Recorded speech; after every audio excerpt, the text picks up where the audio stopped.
people directly interviewed by the outside law firm Pepper Hamilton. That investigation looked into the way the university handled reports of sexual assaults and dating violence at Baylor. Those I spoke with all have very serious questions about the investigation itself, as well as the university's actions that came about as a result. Tonight, you'll hear what some of them have to say.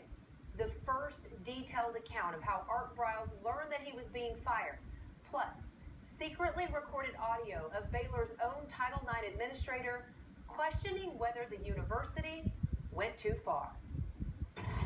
Art Briles has been fired at Baylor. With that in mind, are you surprised that Art Briles was fired? They should have done it 6 months ago.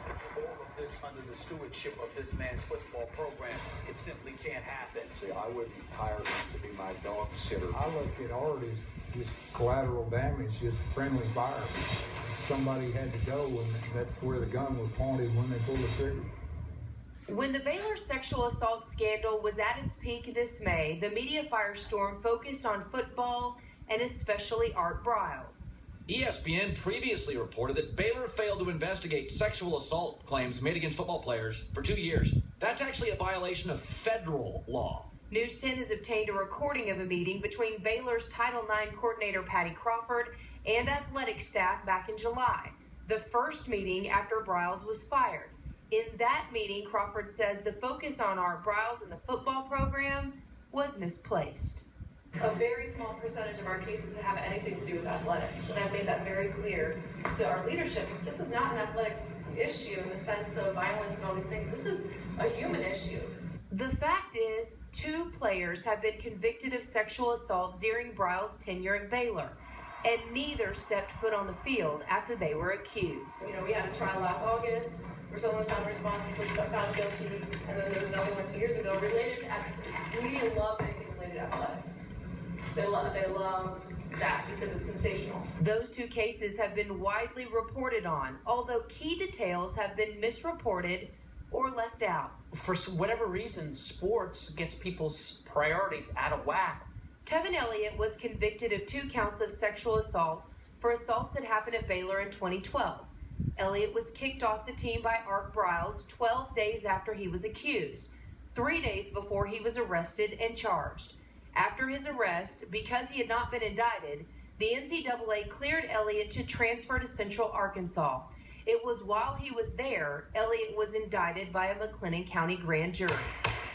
Sam Ukwachu was convicted in 2015 of an assault that happened at Baylor in 2013. A Texas Monthly article in August of 2015 suggested Art Briles should have known Ukwachu, who transferred from Boise State, may be violent. They reported that Ukwachu was kicked off the team at Boise State for a previous incident of violence involving a female student. That article set off much of the national firestorm, with headlines from USA Today to ESPN. And then ultimately they dismissed him from the team for this specific incident. So Boise clearly thought that it was serious enough of a violent incident to dismiss him. But it wasn't true.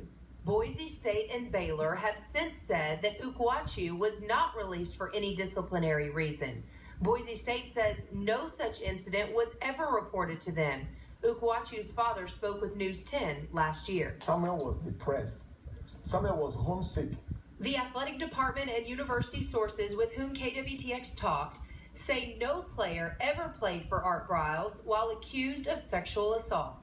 I've seen day after day after day of a good man suffering by rumor and false accusations. Stephenville attorney Ernest Cannon represented Briles in his contract settlement with Baylor, but no longer represents the coach. Art Briles never covered up a sexual assault. You can put that in the bank.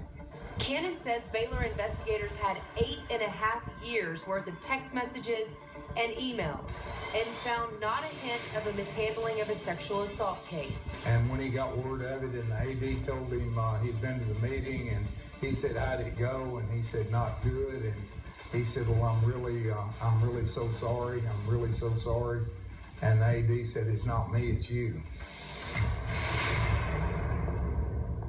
And this is just the beginning of what we've uncovered. Tomorrow, hear the shocking exchange between athletic staff and the Title IX coordinator who admits that action was taken against accused players, in some cases, before an investigation even began.